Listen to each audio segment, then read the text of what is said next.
They say that in the vast darkness of space there are things that even the oldest civilizations fear to speak of. Ancient races that have witnessed the birth and death of stars whisper about a species that defies every law of survival, every instinct of self-preservation. They call them the Death Walkers, beings who run toward annihilation with smiles on their faces. I am Zarfek, a military analyst for the Galactic Defense Coalition, and I have seen 1,000 different species wage war across the cosmos. I have watched the methodical Kalari systematically dismantle enemy fleets with mathematical precision. I have observed the hive-minded Veltar sacrifice millions without hesitation for strategic advantage. I have witnessed the energy beings of Proxima unleash forces that can crack planets, but nothing, absolutely nothing, prepared me for the day I saw humans charge into battle. What I witnessed that day changed not just my understanding of warfare, but my comprehension of what it truly means to be alive. This is the story of how one species' absolute refusal to surrender in the face of impossible odds sent shockwaves through an entire galaxy, and why every military commander now studies something called human tactics with a mixture of awe and terror. The universe thought it knew what courage looked like. The universe was wrong. The alarm systems aboard the Coalition flagship Eternal Vigilance had been screaming for 3 standard hours when I received the emergency briefing. As senior military analyst for the Galactic Defense Coalition, I had grown accustomed to crisis situations, but the data streams flowing across my console painted a picture of something unprecedented. The Zethkri swarm had broken through the outer defensive perimeter of the Kepler system with a force unlike anything recorded in our military archives. Initial reconnaissance reported over 50,000 bioships, each one a living weapon bred for one purpose: total annihilation of sentient life. The Zethkri were not conquerors seeking territory or resources. They were an extinction event given form and purpose. Analyst Zartek, Commander Valnari's voice carried the particular tone of controlled desperation that marked veteran officers facing an impossible situation. The Altarian's blue-scaled skin had taken on a pale, sickly hue. We need immediate strategic assessment of defensive options for the civilian populations in the Kepler colonies. I manipulated the holographic display, running calculations that made my internal organs clench with dread. 14 inhabited worlds. Nearly 2 billion sentient beings. The evacuation corridors were already compromised by advanced Zethkri scout vessels. The Coalition's 4th and 7th fleets were repositioning, but they would arrive at least 18 hours after the swarm reached the first colony world. Commander, I spoke the words that every military analyst dreads having to voice. Evacuation is not possible within the available time frame. The mathematical probability of successful civilian extraction approaches 0. The bridge fell silent except for the constant stream of emergency communications and the low hum of failing defensive systems. Through the main view screen, distant explosions marked the last stands of our outer monitoring stations. What about the new species? Lieutenant Korth spoke from his communication station, his insectoid limbs clicking nervously against his console. The humans. They have 3 ships in that system, military vessels. Commander Volnari's expression shifted to something resembling confusion mixed with pity. 3 ships against 50,000. Lieutenant, I understand the human diplomatic mission has been interesting, but this is not a situation where goodwill and cultural exchange can help. I pulled up the human ship specifications on my secondary screen. The data was puzzling, even by the standards of a galaxy filled with diverse military technologies. The human vessels were significantly smaller than standard Coalition warships, with armor that seemed almost primitive compared to our energy-absorbing defensive systems. Their weapon configurations relied heavily on kinetic projectiles rather than the plasma and energy weapons favored by most advanced civilizations. Most curious of all were the crew complements. Where a typical Coalition cruiser operated with approximately 300 personnel, these human ships carried nearly 2,000 individuals each. The ship designs seemed to prioritize crew capacity over defensive systems or firepower. Sir, I addressed Commander Velnari. The human vessels appear to be primarily troop transports rather than traditional warships. Their weapon systems are adequate for patrol duties but insufficient for fleet engagement. Then they will be annihilated within minutes of swarm contact, the commander stated flatly. We should advise them to withdraw to a safe distance and observe. Their species is new to galactic politics. They should not be required to participate in what amounts to a suicide mission. The communication came through standard diplomatic channels. Commander Sarah Chen of the Earth vessel Indomitable responded to our transmission with what our translation systems indicated was perfect grammatical structure, but somehow missed the emotional context. Coalition Command, this is Human Fleet Element 7. We have received your tactical assessment and withdrawal recommendation. We respectfully decline. We have civilian populations to protect. I stared at the communication transcript, certain that our translation matrix had malfunctioned. Commander, they appear to be misunderstanding the tactical situation. Perhaps their mathematical processing systems cannot accurately compute the odds they face. Lieutenant Cord's antennae twitched in what I recognized as his species' equivalent of nervous laughter. Maybe they don't understand death the same way we do. Some species have different concepts of individual survival. Commander Valnari activated the direct communication channel. Commander Chen, this is Coalition Command. We want to ensure clarity regarding the current tactical situation. Intelligence indicates Zethkri swarm strength at approximately 50,000 combat vessels. Your force consists of 3 ships. The mathematical probability of mission success is effectively 0. The probability of crew survival is effectively 0. Do you require assistance with evacuation procedures? The response came back with disturbing promptness, and what our emotional analysis systems registered as something they labeled as grim amusement. Coalition Command, Commander Chen responding. We understand the odds. We've faced worse. Preparing for combat engagement. Chen out. I looked at my console readouts again, convinced that some critical piece of data was missing. Commander, their combat history files show engagement records, but the scale of opposition they have previously faced does not approach current circumstances. The largest single engagement shows human forces numbering in the millions against enemy forces numbering in the low thousands. This situation is mathematically inverted. Perhaps their species has different survival instincts, Commander Velnari suggested, though her tone carried doubt. Some civilizations prioritize abstract concepts like honor or duty over rational self-preservation. The tactical display updated with new information as our long-range sensors began providing detailed swarm composition data. The Zethkri bioships were massive, each one approximately 10 times the displacement of a human vessel. Their living armor could regenerate during combat, and their weapon systems were designed to strip the life from entire planetary ecosystems. More concerning were the swarm's tactical patterns. The Zethkri did not simply destroy military opposition and occupy territory. They systematically consumed all organic matter on inhabited worlds, using the absorbed biomass to breed additional warships. Every planet they conquered made them stronger for the next engagement. Update from long-range reconnaissance, Lieutenant Korth announced. Swarm Vanguard elements will reach the first colony world in approximately 16 hours. Human fleet element is moving to intercept. I calculated human fleet positioning and felt something resembling admiration mixed with horror. Commander, the humans are not positioning for a defensive engagement. Their trajectory indicates they intend to meet the swarm in open space, away from the colony worlds. Tactically sound, Commander Velnari acknowledged. Their sacrifice will provide perhaps 30 additional minutes of evacuation time for the colonies. Not significant in practical terms, but honorable. The next communication from the human fleet carried a request that left our entire command staff speechless. Coalition Command. Commander Chen requesting detailed tactical intelligence on Zethkri ship configurations, weapon systems, and behavioral patterns. Also requesting permission to implement unrestricted combat protocols. I checked my understanding of human military terminology. Commander, their request for unrestricted combat protocols does not match any standard military doctrine in our databases. The closest translation suggests they are asking permission to use weapons or tactics normally prohibited under galactic warfare conventions. What weapons could they possibly possess that would require special authorization? Commander Velnari asked, genuine curiosity overriding her concern about the tactical situation. The answer came in the form of additional data packets from the human ships, technical specifications, weapon system schematics, and tactical doctrine files that our military database systems initially rejected as fictional or corrupted data. The humans, it appeared, had never signed the Galactic Convention on Humane Warfare. They had never agreed to prohibitions on weapons deemed too dangerous for civilized combat. They had never accepted limitations on tactical approaches considered too destructive for use between sapient species.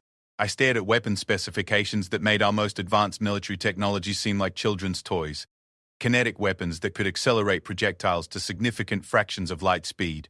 Fusion devices designed for tactical deployment. Chemical and biological agents that could render entire star systems uninhabitable for geological timeframes. Most disturbing of all were the tactical doctrine files. The humans had apparently spent their entire species development preparing for warfare against opponents with superior technology, greater numbers, and better strategic positioning. Their military philosophy seemed to center around the concept of acceptable losses in pursuit of mission objectives. Commander, I spoke carefully, trying to process information that challenged my understanding of rational military doctrine. The human fleet is not requesting permission to withdraw or requesting reinforcement. They are requesting permission to use weapons and tactics that our own military considers too dangerous for deployment. The main display updated with real-time positioning data. The 3 human ships had arranged themselves in a formation that placed them directly between the approaching Zethkri swarm and the civilian colonies. At current trajectories, contact would occur in less than 15 hours. "Grant their request," Commander Velnari said quietly. "If they want to face annihilation with their most powerful weapons, we should not deny them that choice." The response from Commander Chen came back with disturbing speed. "Authorization acknowledged. Beginning combat preparation. All fleet elements switching to unrestricted engagement protocols. May God have mercy on our souls, because we won't be having any on theirs." I spent the next several hours analyzing every piece of available data about human military capabilities, trying to understand what 3 ships could possibly accomplish against a force designed to exterminate all life in the galaxy. The mathematics remained inexorably clear. The humans were going to die, probably within the first few minutes of engagement. What I failed to understand was that mathematics had never been particularly good at predicting human behavior. The first indication that our assumptions might be flawed came when our sensors detected massive energy signatures emanating from the human vessels, not weapon signatures or shield generator activation, but something our databases could not classify. "Lieutenant Korth, what are the human ships doing?" Commander Velnari asked, studying the sensor readings with obvious confusion. "Unknown, Commander. Energy patterns do not match any known military system. The signatures appear to be... music? Music? I cross-referenced the energy patterns with our cultural database and found a match that made no logical sense. Commander, the humans appear to be broadcasting audio recordings. Our translation matrix identifies the content as what humans term war songs. Battle music designed to enhance combat effectiveness through psychological conditioning. The communications array crackled with an incoming transmission from the human fleet. "Coalition Command, this is Commander Chen. Beginning final combat preparation. If you want to understand why the cosmos should be afraid of humans, watch what happens when you back us into a corner with innocent lives at stake." Through our sensors, we watched 3 small ships position themselves in the path of an unstoppable force of annihilation, playing music and preparing to die for the lives of strangers they had never met. I did not understand then that we were about to witness something that would redefine courage for every species in the galaxy. The hours before contact felt like watching a natural disaster approach in slow motion.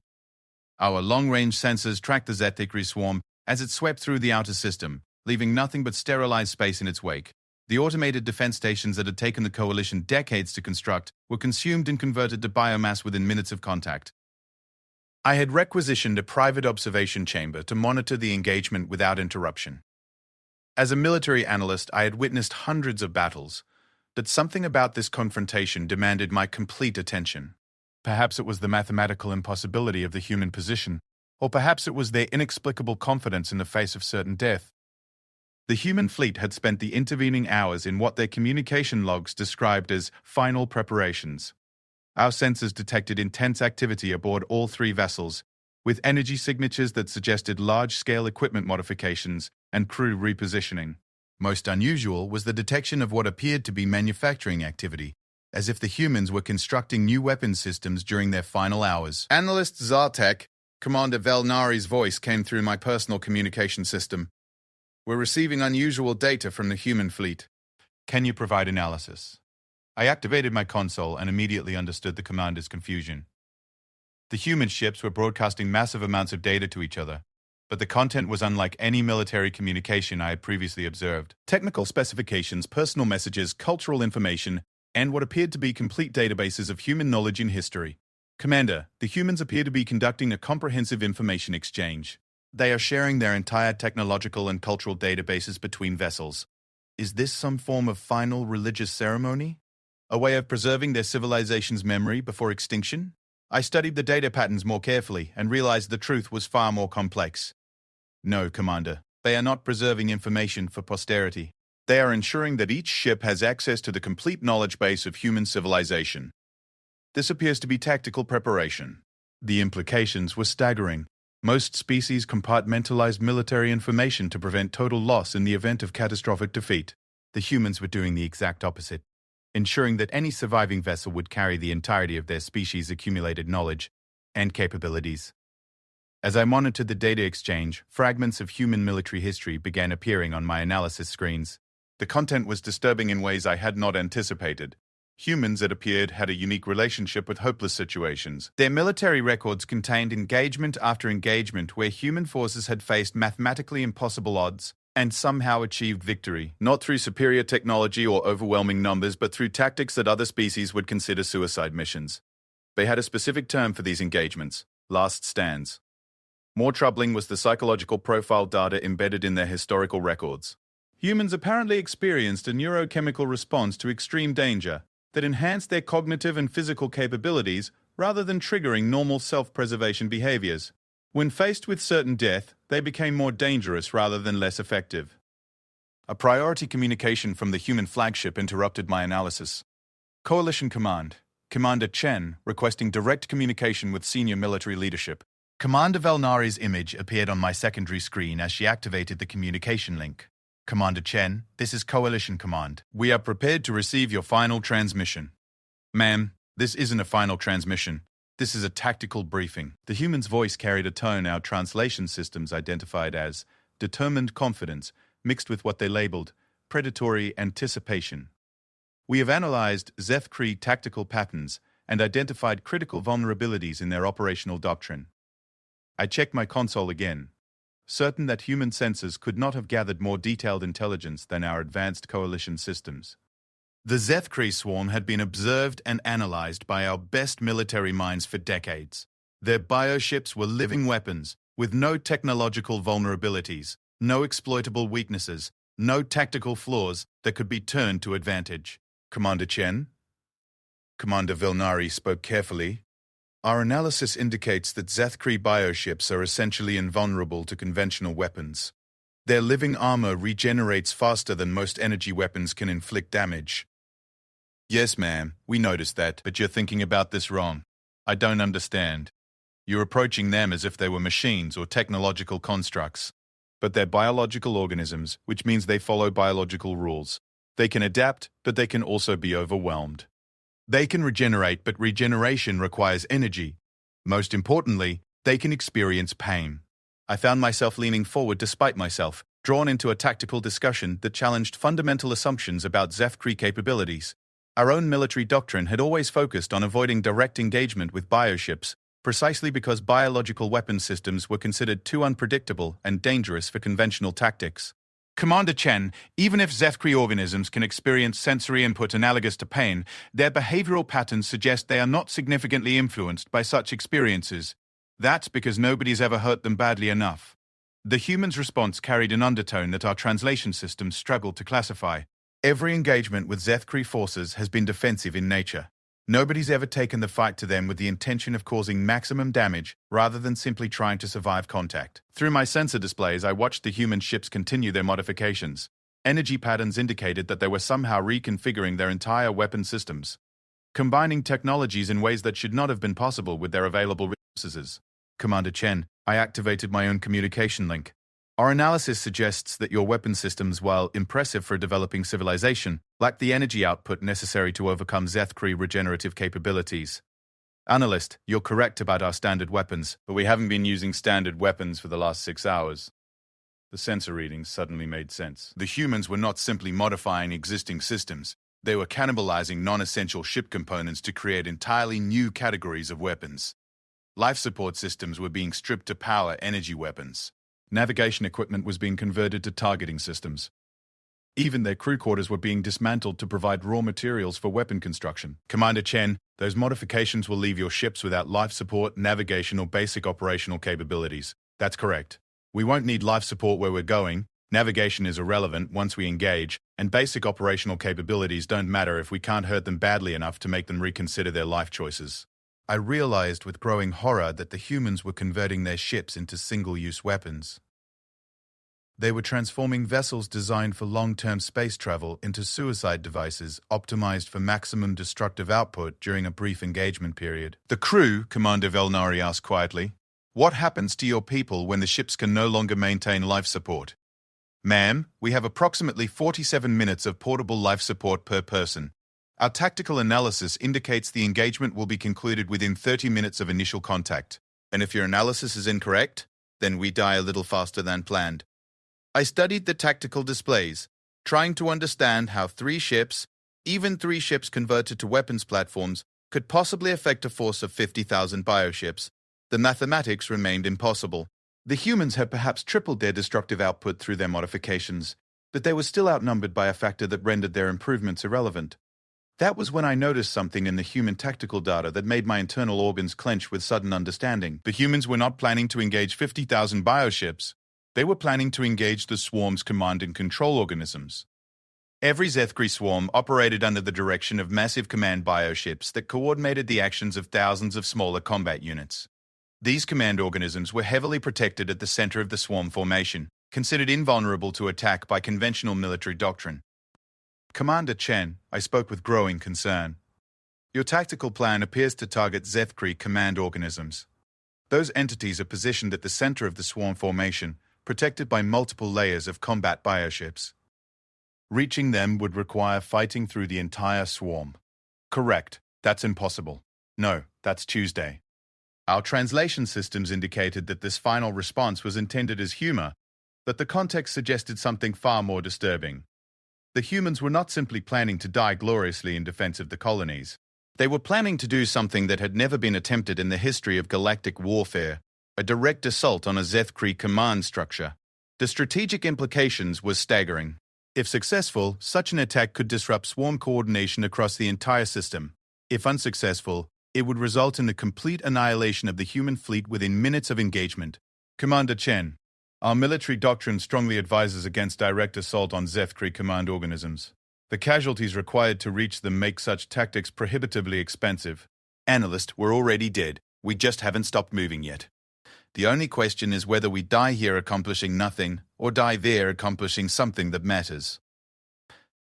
I stared at my displays, trying to process a military philosophy that treated inevitable death as a tactical resource rather than an outcome to be avoided. Every species in the galaxy had developed warfare doctrine based on minimizing casualties while achieving strategic objectives. The humans had apparently developed doctrine based on maximizing strategic impact regardless of casualties. As I watched their final preparations, I began to understand that we were not simply observing a hopeless last stand. We were witnessing the implementation of military tactics that no other species had ever considered because no other species was willing to pay the price they required. The Zethkri swarm was about to encounter something it had never faced before, an enemy that considered death acceptable as long as it served a greater purpose. I did not yet understand that this attitude would prove to be the most dangerous weapon in the human arsenal. The moment of contact came with deceptive quietude. Our long-range sensors detected the first interactions between human and Zethkri forces as subtle energy fluctuations against the cosmic background radiation. For nearly 30 seconds, the engagement appeared to follow predictable patterns as the three human vessels opened fire on the outer screen of bioships protecting the swarm's advanced elements. Then the humans did something that redefined my understanding of tactical warfare. Instead of maintaining formation and attempting to fight through the Zethkri screening forces, the human ship split apart and began moving at velocities that should have been impossible for vessels of their configuration. Our sensors indicated acceleration rates that would have killed the crews of most species, sustained over periods that should have exhausted their fuel reserves. How are they maintaining those speeds? Lieutenant Korth asked, his voice carrying the particular tone of technical confusion that marked experienced sensor operators encountering impossible data. I cross-referenced the human ship modifications with their performance specifications and realized the truth was more disturbing than impressive. They have removed all safety limitations on their propulsion systems. The acceleration they are achieving will cause permanent physiological damage to their crews and will exhaust their fuel supplies within approximately 20 to 3 minutes. Are they trying to escape? Commander Velnari asked, though her tone suggested she already knew the answer. The tactical display clearly showed human flight paths that were not retreat vectors but approach curves, designed to bring them into direct contact with the most heavily defended positions in the swarm formation. The humans were not running away from the Zethkri, they were running toward them at speeds that would have been suicidal even without enemy opposition. The first indication of just how different human tactics were came when our sensors detected massive energy discharges from the lead human vessel. Not the measured, efficient weapon fire typical of space combat, but sustained bombardment at power levels that should have overloaded their systems within seconds. They are exceeding safe power output by approximately 400%, I reported, watching energy readings that made no logical sense. Their weapons should have melted or exploded by now. Unless they removed the safety systems from those as well, Commander Valnari observed grimly. The tactical display updated with damage assessment data from the Zethkri screening forces, and I felt something resembling shock as I processed the information. The human bombardment was not simply damaging individual bioships, it was inflicting damage at rates that exceeded Zethkri regenerative capabilities. Commander, the human weapons are achieving penetration and sustained damage against Zethkri armor. This should not be possible with their technology base. What I was witnessing violated everything I understood about the relationship between weapon capabilities and target resilience. Zethkri bioships had withstood direct bombardment from Coalition dreadnoughts without sustaining critical damage. 3 small human vessels were somehow inflicting injury that registered as significant tactical impact. The answer became clear as I analyzed the weapon signatures more carefully. The humans were not using any single weapon system to achieve these results. They were using every weapon system simultaneously, coordinated in a sustained barrage that concentrated the full destructive output of 3 entire starships on individual targets. They are not conserving ammunition or maintaining combat reserves, I realized aloud. They are expending their entire weapons inventory in the first minutes of combat. That's tactically insane, Lieutenant Korth observed. What happens when they exhaust their ordnance? The answer came from the human communication channels, which our systems were monitoring despite encryption that we should not have been able to break. Bravo leader to all units. Primary ammunition expended. Switching to secondaries. Remember, people, we only need to make it to the command ships. Secondaries turned out to be an understatement that revealed the true depth of human tactical preparation. As their conventional weapons fell silent, new energy signatures began emanating from the human vessels. Not backup weapon systems, but improvised destructive devices created from ship components that had never been intended for combat use. I watched in fascination and horror as the humans began using their own ship's infrastructure as ammunition. Fusion reactors were overloaded and jettisoned as explosive devices. Navigation computers were programmed with impact trajectories and launched as guided missiles. Even their waste processing systems had been converted to deploy chemical agents designed to interfere with Zethkri biological functions. They are systematically destroying their own ships to maintain combat effectiveness, Commander Valnari observed, her voice carrying a tone I had never heard before. They are treating their vessels as expendable resources rather than platforms to be preserved. The Zethkri response to this unprecedented assault was swift and overwhelming. The screening bioships that had been absorbing human fire began to converge on the attack vectors, their living weapons charging energy discharges that could vaporize Coalition cruisers in seconds. That was when the humans demonstrated their most disturbing tactical innovation. Instead of attempting to evade the Zethkri counterattack, the lead human vessel accelerated directly toward the largest concentration of enemy fire. Our sensors detected massive structural damage as bioship weapons tore through human armor, but the ship continued its approach trajectory without deviation. They're not trying to survive the engagement, I realized with growing horror. They're using their ships as delivery systems for close-range attacks. The lead vessel, the Indomitable, had been reduced to a barely functional shell by Zethkri fire, but it maintained course until it achieved what human tactical doctrine apparently classified as optimal engagement range. Then it did something that no sane military commander would have authorized. The ship detonated its own fusion reactor in the middle of the Zethkri formation. The explosion was visible even from our position several light hours away, a brief new star that outshone the system primary for nearly 3 seconds. When our sensors recalibrated, the tactical display showed a spherical void in the swarm formation, where dozens of bioships had simply ceased to exist. Mother of stars, Commander Valnari whispered, using an Altarian expression I had never heard her employ in a military context. They turned their own ship into a weapon. The remaining 2 human vessels continued their advance through the gap created by their companion's sacrifice, their own systems failing as they pushed damaged equipment beyond any reasonable operational limit. But instead of slowing their attack, the approaching system failure seemed to increase their urgency. Coalition Command, came the voice of Captain Morrison from the second vessel.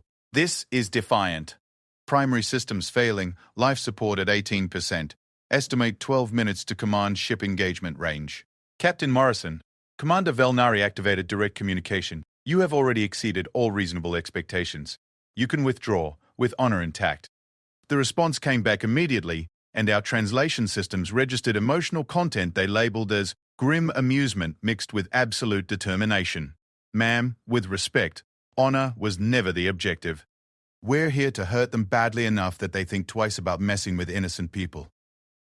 I watched the tactical display as the two remaining human ships carved their way through Zeth-Karai forces. That should have been sufficient to stop a full coalition battle group. Their progress was not marked by tactical elegance or strategic brilliance, but by sheer, unrelenting aggression that refused to acknowledge the mathematical impossibility of their situation. The Defiant lasted 17 more minutes before accumulated damage forced Captain Morrison to make the same choice as his predecessor. The second fusion detonation cleared another corridor through the swarm, bringing the final human vessel within range of its ultimate target, the Zethkri Command bioships at the center of the formation. Coalition Command, this is Captain Rodriguez aboard Unbreakable. I have visual confirmation of primary targets. Beginning final approach. I studied the sensor data from the final human vessel and realized that ship was no longer an accurate description. The Unbreakable had been reduced to little more than a fusion reactor, a guidance system, and whatever weapons Captain Rodriguez had managed to keep operational. Her crew compartments had been breached, her life support was offline, and her hull integrity was failing catastrophically, but she was still accelerating toward the Zethkri command organisms. Captain Rodriguez. Commander Velnari's voice carried emotion that our species rarely displayed during military operations. You have already achieved the impossible. Your sacrifice has created tactical opportunities that may save millions of lives. Ma'am, we didn't come here to create opportunities. We came here to finish the job. Through our sensors, I watched a single damaged human vessel approach the most heavily defended position in the Zethkri swarm, surrounded by command bioships, each one larger than a coalition dreadnought. The mathematical odds against success were so extreme that our computers had stopped calculating probability percentages. Captain Rodriguez opened fire with whatever weapons remained functional, her shots barely registering against the massive bulk of the command organisms. For a moment, it appeared that her attack would fail to achieve any significant impact. Then she did something that revealed the true nature of human tactical planning. The Unbreakable had not been approaching the command bioships to attack them with conventional weapons. Captain Rodriguez had been positioning herself to deploy the most devastating weapon in the human arsenal, a device that our sensors had never detected because it was not, technically, a weapon at all. What is she doing? Commander Valnari asked, as energy readings from the human ship began spiking beyond anything we had previously recorded. I analyzed the sensor data and felt my understanding of human tactical doctrine undergo a fundamental revision. Commander, she appears to be overloading her fusion reactor, but not for immediate detonation. She is creating what humans call a controlled fusion cascade, designed to trigger sympathetic reactions in nearby energy sources. The command bioships generate their own energy through biological processes, Lieutenant Koreth realized. If she can disrupt their energy generation, the Unbreakable exploded in the center of the Zethkri command formation. But this was not the clean nuclear detonation that had marked the previous human sacrifices. This was something far more complex and devastating. A fusion reaction specifically designed to interfere with biological energy production on a massive scale. The results exceeded even human expectations. The Zethkri command bioships, massive organisms that had coordinated swarm operations for centuries, began to die. Not from explosion damage or energy disruption, but from catastrophic failure of their own biological systems as the human weapon induced cellular breakdown on a scale that overwhelmed their regenerative capabilities. As the command organisms failed, the entire swarm began to lose coordination. Individual bioships continued to function, but the unified tactical intelligence that made them effective disappeared. 50,000 bioships became 50,000 individual creatures, confused and directionless in the face of an unprecedented attack. Impossible, I whispered, watching tactical displays that showed a Zethkri swarm, an unstoppable force that had annihilated entire star systems, falling into complete disarray. No, Commander Valnari corrected me, her voice filled with something approaching awe. That was human. The silence that followed the destruction of the Zethkri command structure was more profound than anything I had experienced in decades of military service. Our communication channels, which had been filled with emergency transmissions and tactical updates for hours, carried nothing but the background hum of space itself. The swarm, robbed of its coordinating intelligence, had transformed from a unified force of annihilation into 50,000 confused biological organisms drifting through space without purpose or direction. Individual bioships continued to function, but they moved in random patterns, occasionally firing at each other in their disorientation. "Status report," Commander Velnari requested, her voice carrying the particular exhaustion that follows impossible events. "Zethkri swarm operational effectiveness has been reduced to 0. I reported, still struggling to process data that contradicted everything I understood about military engagements. "Individual bioships remain functional, but they are no longer operating under unified command. Without coordination, they pose no significant threat to planetary populations. Lieutenant Korth's antennae were vibrating at frequencies I associated with extreme agitation. Commander, Coalition 4th and 7th Fleets are reporting that scattered bioships are not responding to their approach. They appear to be ignoring our forces entirely. I studied the tactical displays and realized that the swarm's breakdown was even more complete than our initial assessment had suggested. The bioships were not simply uncoordinated. They were reverting to some kind of basic biological programming that did not recognize Coalition vessels as threats or targets. "They're lost," Commander Velnari observed, watching individual bioships drifting aimlessly through space. "Without their command organisms, they don't know what they're supposed to be doing." The strategic implications were staggering. The Zethkri swarm had been the primary military threat in this sector of the galaxy for over 2 centuries. Our entire defensive doctrine had been built around containing their expansion and protecting civilian populations from their systematic extermination campaigns. 3 human ships had eliminated that threat in less than 1 hour. "Commander," I spoke carefully, trying to organize thoughts that seemed to resist rational analysis. "I need to file a comprehensive tactical report on this engagement, but I am having difficulty categorizing what we observed." "What do you mean?" "Human tactical doctrine appears to operate outside the parameters of conventional military theory. They achieved strategic objectives that should have been mathematically impossible, using methods that no other species would consider viable." I pulled up comparative analysis data that illustrated the problem I faced as a military analyst. Every previous engagement with Zethkri forces had followed predictable patterns.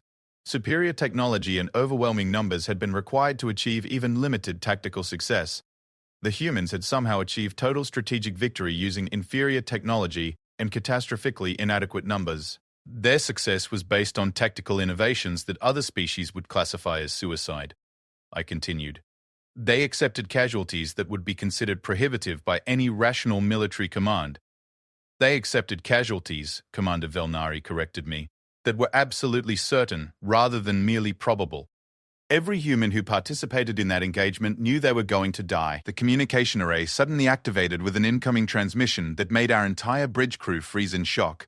The signal was coming from the battle zone, from coordinates that should have contained nothing but debris and radiation. "Coalition Command. This is Chief Petty Officer Sarah Martinez. Emergency beacon activation from Escape Pod 77 Alpha. Requesting immediate rescue assistance for survivors." The bridge fell absolutely silent. Our sensors had detected no escape pods, no surviving human vessels, no indication that anyone had lived through the engagement. The human ships had been completely destroyed in the fusion detonations that eliminated the Zethkri command structure. "Chief Martinez, Commander Velnari activated direct communication, her voice carrying disbelief. Please confirm your status and location." "Ma'am, we have 17 survivors in various escape pods scattered throughout the battle zone." We ejected during the final approach phases and have been drifting in powered down mode to avoid Zethkri detection. I stared at my console, trying to process information that seemed to defy everything I had observed. "Commander, our sensors show no active life signs in the battle zone. That's because we've been running on minimal power to avoid detection," Chief Martinez explained. "We're activating emergency beacons now that the immediate threat has been neutralized." As she spoke, our sensors began detecting faint energy signatures throughout the debris field. Escape pods, human life signs, equipment caches that had been jettisoned during the battle and were now activating automated recovery beacons. "Chief Martinez, I activated my own communication link. Our analysis indicated that your ships were operating without functional life support during the final engagement phases. How did your crews survive ejection?" "Sir, we've been planning this operation since we received the initial threat assessment. Every non-essential crew member was transferred to escape pods during our approach. Only skeleton crews remained aboard the ships during the final attacks. I felt something resembling vertigo as I realized the true scope of human tactical planning. They had not simply accepted that their crews would die during the mission. They had systematically planned to save as many people as possible while still achieving their strategic objectives." "Chief Martinez, How many personnel were aboard the attack vessels during the final engagement? Sir, each ship maintained a crew of 12 during the assault phase. Total casualties, 30 to 6 Kia, 1,764 survivors in escape pods and equipment modules. Commander Velnari stared at her display as if the numbers might change through sheer force of will.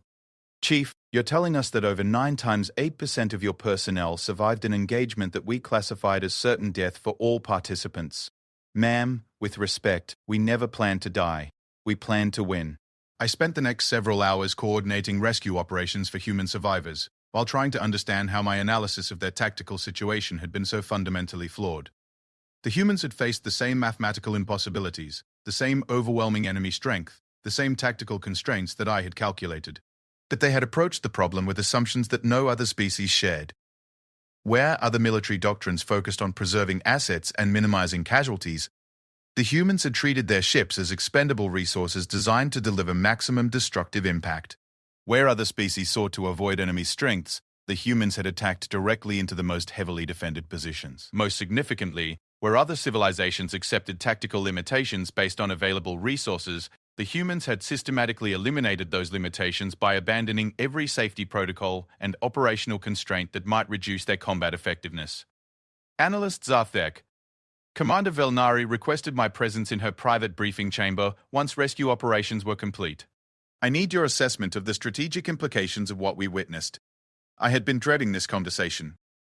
As a military analyst, my responsibility was to provide objective evaluation of tactical engagements and their broader significance. But the human engagement challenged fundamental assumptions about warfare that formed the basis of coalition military doctrine. Commander, the humans achieved total tactical success using methods that our military training classifies as impossible or unacceptable. Their approach to this engagement suggests military capabilities that exceed our current threat assessment models.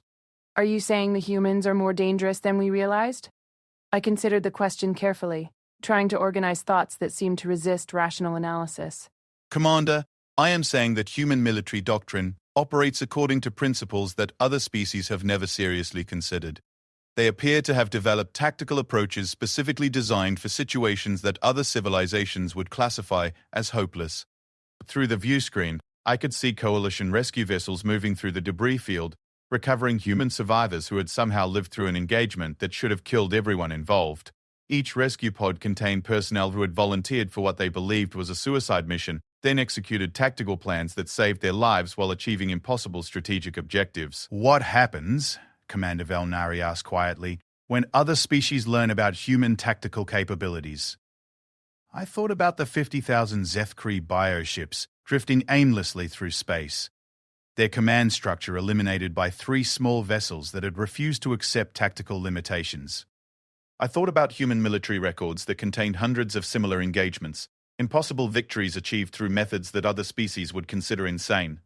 Commander, I believe we are witnessing the emergence of a military philosophy that will fundamentally change galactic warfare. The humans have demonstrated that conventional tactical limitations exist primarily in our own minds. The rescue operations continued for 2 days, as coalition vessels recovered human survivors and analyzed the remains of the engagement. Each piece of data reinforced the same disturbing conclusion. The humans had not won through superior technology or favorable circumstances. They had won through absolute refusal to accept defeat as an acceptable outcome. Analyst Zartek, Chief Martinez spoke during her debriefing interview. I understand you've been studying our tactical approach. Do you have questions about our operational planning? Chief Martinez, I am trying to understand how your species developed military doctrine based on tactics that other civilizations consider suicidal. She was quiet for a moment, and our translation systems registered emotional content they labeled as thoughtful consideration mixed with grim pride. Sir, I think you're misunderstanding our approach. We didn't develop tactics based on suicide. We developed tactics based on winning, regardless of cost. What's the difference? The difference is that suicide is about dying. Our tactics are about living long enough to make sure the other guy dies first, no matter what it takes to make that happen. I stared at the data from the engagement, trying to process a military philosophy that treated certain death as a tactical challenge to be overcome rather than an outcome to be avoided. Chief Martinez, your tactical doctrine requires accepting casualties that most species would consider prohibitive. No, sir. Our tactical doctrine requires accepting casualties that are necessary to protect people who can't protect themselves. There's a difference. Through my view screen, I watched the scattered remains of the Zethkri swarm drifting through space, no longer a threat to anyone. 50,000 bioships that had terrorized the galaxy for centuries, rendered harmless by 36 humans who had been willing to die to save strangers they had never met. I was beginning to understand why the cosmos might have reason to fear a species that refused to acknowledge the word impossible. 6 months after the Battle of Kepler-7, I found myself standing before the Galactic Military Council, preparing to deliver what would become the most significant tactical briefing in Coalition history. The chamber was filled with representatives from 47 different species, each one seeking to understand how 3 small human vessels had accomplished what the combined fleets of the galaxy had been unable to achieve in over 2 centuries. Analyst Zartek, Supreme Commander Thisara, spoke from the central podium, her ancient Arcturian features betraying the concern that had brought the Council into emergency session. Please present your analysis of human military capabilities and their implications for galactic security. I activated the holographic display and watched as tactical data from the Kepler engagement filled the chamber. Even after months of analysis, the numbers remained as impossible as they had seemed during the actual battle. 3 ships against 50,000. Total strategic victory achieved in 57 minutes, casualty rate less than 2%.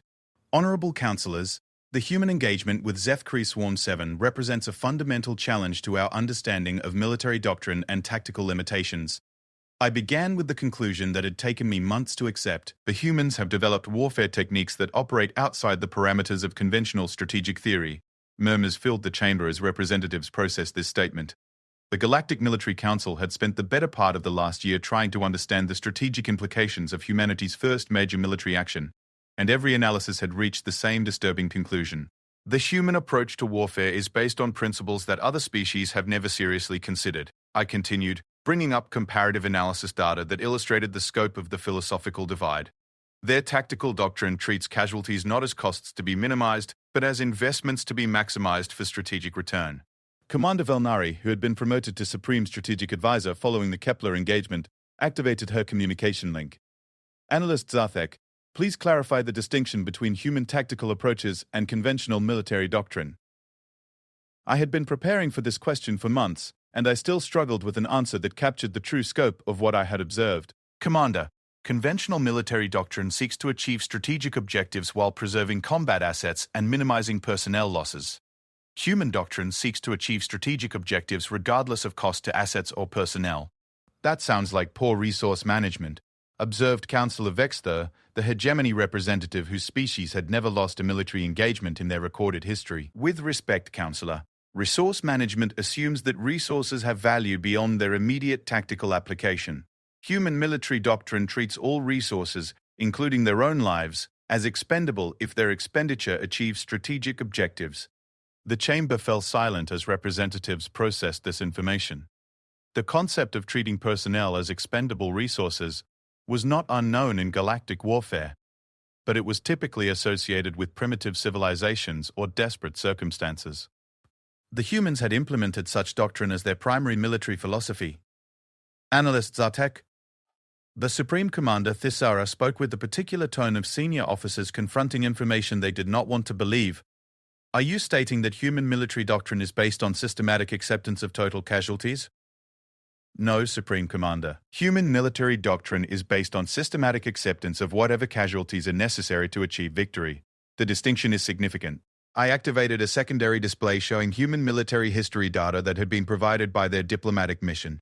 Human civilization has spent approximately 8,000 years developing military techniques specifically designed for conflicts where victory requires accepting losses that other species would consider prohibitive. The historical data was disturbing in ways I had not anticipated. Humans had apparently faced extinction-level threats throughout their evolutionary development, creating a species-wide psychology that treated survival as something that had to be earned through constant struggle rather than something that could be assumed under normal circumstances. Their homeworld, I continued, is a Class 7 death world by coalition standards, gravity that would crush most species, weather patterns that regularly produce natural disasters, and an ecosystem where nearly every organism poses a significant threat to human survival. Councillor Thisara's expression shifted to something resembling comprehension mixed with horror. Are you telling us that humans evolved under conditions that required combat-ready responses to everyday survival situations? That is correct, Supreme Commander. Additionally, human recorded history indicates that their species has never experienced extended periods of peace. They have been engaged in warfare continuously for their entire civilizational development. The implications of this information settled over the chamber like a physical presence. Most galactic civilizations had developed under relatively peaceful circumstances, with warfare being an occasional necessity rather than a constant requirement. The humans had developed in an environment where the ability to win impossible battles was literally a survival trait. Councillor Thisara, the Altarian delegate, activated her communication system. What are the strategic implications if human military capabilities continue to develop along current trajectories? This was the question that had kept me awake for months, and my answer would determine galactic policy toward humanity for generations to come. Councillors, human military doctrine represents the most significant strategic development in galactic warfare since the invention of energy weapons. I brought up projections that showed potential human tactical development based on their current rate of innovation. If human civilization continues to develop military techniques based on their current philosophical approach, they will become capable of defeating any conceivable opponent regardless of technological or numerical advantages. That's impossible, Councillor Vexthor stated flatly. No military philosophy can overcome fundamental limitations of physics and logistics. With respect, Councillor, that assumption is based on conventional approaches to those limitations. Human tactics are specifically designed to eliminate limitations rather than work within them. I activated tactical recordings from the Kepler engagement, showing frame-by-frame analysis of human ship modifications during combat. During their engagement with the Zethkri swarm, human forces systematically abandoned every operational constraint that reduced their combat effectiveness. They removed safety protocols, exceeded equipment specifications, and converted life support systems to weapons. The chamber watched in stunned silence as the recordings showed human ships literally tearing themselves apart to maintain maximum destructive output. Where other species would have accepted tactical limitations imposed by equipment capabilities, the humans had simply eliminated the equipment that imposed those limitations. Councillors, human military doctrine treats every constraint as a problem to be solved rather than a limitation to be accepted. This approach has allowed them to achieve tactical results that are mathematically impossible under conventional operational parameters. Supreme Commander Theosara was quiet for several minutes, studying data displays with the particular intensity of senior military officers processing information that challenged fundamental assumptions about their profession. Analyst Zartech, what is your assessment of human intentions regarding their military development? I had been hoping to avoid this question, but it was central to the Council's strategic planning requirements. Supreme Commander, based on cultural analysis and direct communication with human military personnel, their intentions appear to be defensive in nature. They have no apparent interest in territorial expansion or resource acquisition through military action. Then what motivates their military development? Protection of innocent life, regardless of species or political affiliation. The chamber erupted in discussion as representatives tried to process a military philosophy that was simultaneously more aggressive and more benevolent than anything in galactic history. The humans had developed the most devastating tactical approaches ever observed, but they appeared to be motivated primarily by desire to protect others rather than advance their own interests. That's unprecedented, Councillor Vexter observed, his tone carrying confusion rather than skepticism. Military capabilities of this magnitude have always been associated with expansionist civilizations. Counselor, human psychology appears to be fundamentally different from other species in ways that affect their approach to military action. They seem to experience satisfaction from protecting others rather than dominating them. Commander Velnari activated her communication link with a question that had been troubling senior coalition leadership for months. Analyst Zarthek, what happens if humanity encounters a threat that requires their full military capabilities? I had been dreading this question because the answer had implications that extended far beyond military planning. Commander, based on analysis of human tactical development patterns, full deployment of human military capabilities would result in fundamental changes to galactic civilization. Please elaborate. I activated projections showing potential human tactical innovations based on their current development trajectory. Human military doctrine is based on continuous escalation of tactical approaches until strategic objectives are achieved. There appears to be no upper limit to the casualties or destruction they are willing to accept if the alternative is failure to protect innocent lives. The projections showed scenarios that made my internal organs clench with apprehension. Humans developing planet-killing weapons not for conquest but for defense. Human fleets sacrificing themselves to protect civilian populations they had never met. Human tactical doctrine scaling upward to match any conceivable threat, regardless of the destruction required. Counselors, I concluded my briefing with the assessment that would define galactic policy for centuries to come. Humanity represents both the greatest potential asset and the greatest potential threat in galactic civilization. Their military capabilities could defend us against any conceivable enemy, but their tactical philosophy operates outside the constraints of conventional diplomatic relationships. Supreme Commander Thisara spoke the words that crystallized the Council's growing understanding of humanity's place in galactic civilization. Are you recommending that we treat humans as allies or potential enemies? Supreme Commander, I am recommending that we ensure humanity never has reason to consider us enemies. The chamber fell silent as representatives processed the implications of this assessment. The humans had demonstrated tactical capabilities that could threaten any civilization in the galaxy, but they had used those capabilities to protect strangers from annihilation. The question, I continued, is not whether humanity can be defeated if they become hostile. The question is whether galactic civilization can survive the process of making them hostile. 6 months after watching 3 human ships charge into certain death to save people they had never met, I stood before the most powerful military leaders in the galaxy and explained why the cosmos itself might depend on making sure humanity never felt the need to demonstrate the full extent of their tactical capabilities. Counselors, I concluded, I have observed humans charge into battle against impossible odds, and I have seen what happens when they refuse to accept defeat. The cosmos quakes not because humanity is strong, but because humanity has never learnt that some battles cannot be won. And if humanity is wrong about that, Supreme Commander Thisara asked quietly, then, Supreme Commander, the cosmos will discover that it was wrong about what victory actually requires. As I left the council chamber that day, I reflected on the moment that had changed my understanding of courage, sacrifice, and the true meaning of victory. I had seen humans charge into battle, and I had learned why legends are born from the ashes of impossible odds.